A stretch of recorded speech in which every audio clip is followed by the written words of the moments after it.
Hai semua, jumpa lagi di R Academy.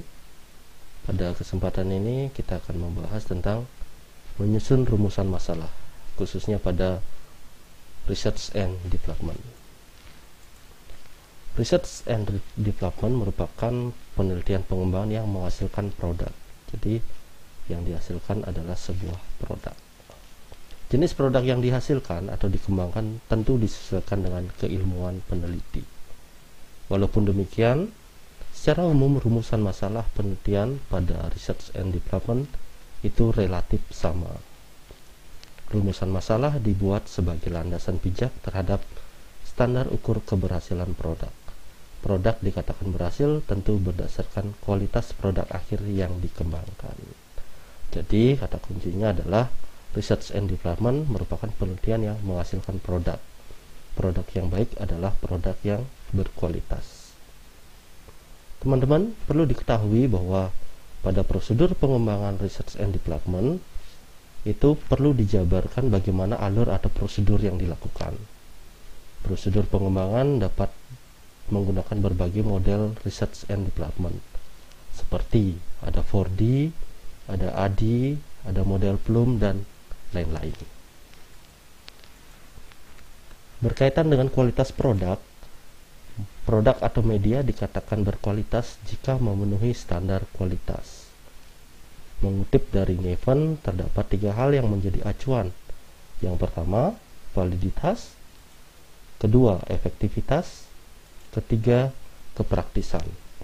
Jadi, 3 hal ini menjadi acuan tentang standar atau kualitas dari produk yang dihasilkan. Contoh, ini adalah sebuah judul Research and Development sesuai dengan video sebelumnya.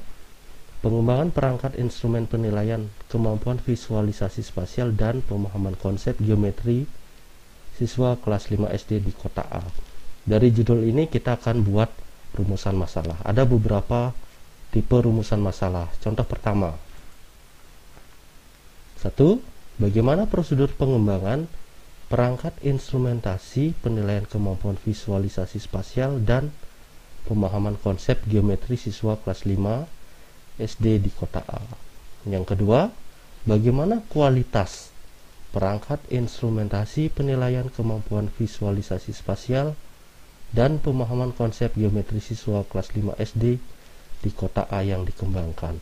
Dari contoh pertama ini, 2 produk yang dibuat yaitu instrumentasi penilaian kemampuan visualisasi spasial dan pemahaman konsep geometri. Ini dijadikan dalam satu rumusan masalah. Oke, contoh yang kedua. Yang pertama, bagaimana prosedur pengembangan perangkat instrumentasi penilaian kemampuan visualisasi spasial siswa kelas 5 SD di kota A. Yang kedua, bagaimana prosedur pengembangan perangkat instrumentasi penilaian pemahaman konsep geometri. Ketiga, bagaimana kualitas perangkat instrumentasi penilaian kemampuan visualisasi spasial. Dan yang keempat adalah bagaimana kualitas perangkat instrumentasi penilaian pemahaman konsep geometri. Jadi, antara produk instrumentasi penilaian kemampuan visualisasi spasial dan penilaian pemahaman konsep itu dibuat masing-masing dalam satu rumusan masalah yang berbeda. Ada lagi contoh ketiga. Pertama, bagaimana prosedur pengembangan perangkat instrumentasi penilaian kemampuan visualisasi spasial. Kedua, bagaimana prosedur pengembangan perangkat instrumentasi penilaian pemahaman konsep geometri. Ketiga, bagaimana validitas, efektivitas, dan kepraktisan perangkat instrumentasi penilaian kemampuan visualisasi spasial. Dan keempat, bagaimana validitas, efektivitas, dan kepraktisan perangkat instrumentasi penilaian pemahaman konsep geometri siswa.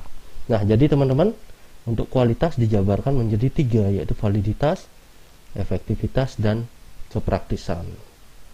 Nah, boleh juga dibuat masing-masing berbeda. Misal, bagaimana validitas perangkat instrumentasi penilaian kemampuan visualisasi spasial siswa kelas 5 SD di kota A yang dikembangkan. Jadi itu boleh saja tergantung apa tujuan daripada pengembangan produk, apakah hanya mengukur validitas saja, efektivitas saja, atau kepraktisan. Jadi itu disesuaikan dengan kebutuhan peneliti. Selanjutnya, dari rumusan masalah itu dibuat tujuan. Ingat teman-teman bahwa penulisan tujuan itu mengikuti rumusan masalah dan umumnya menggunakan kalimat pernyataan. Nah, selain itu, secara umum juga diawali dengan kata atau frasa untuk mengetahui. Misal, untuk mengetahui prosedur pengembangan perangkat instrumentasi penilaian kemampuan visualisasi spasial siswa kelas 5 SD di kota A. Jadi teman-teman, itu dulu tentang bagaimana membuat rumusan masalah. Pada video selanjutnya kita akan bahas bagaimana prosedur atau model-model pengembangan research and development. Nah, demikian dulu. Jangan lupa like, subscribe, share, komentar, dan tetap kunjungi di YouTube ini, R Academy. Bye-bye.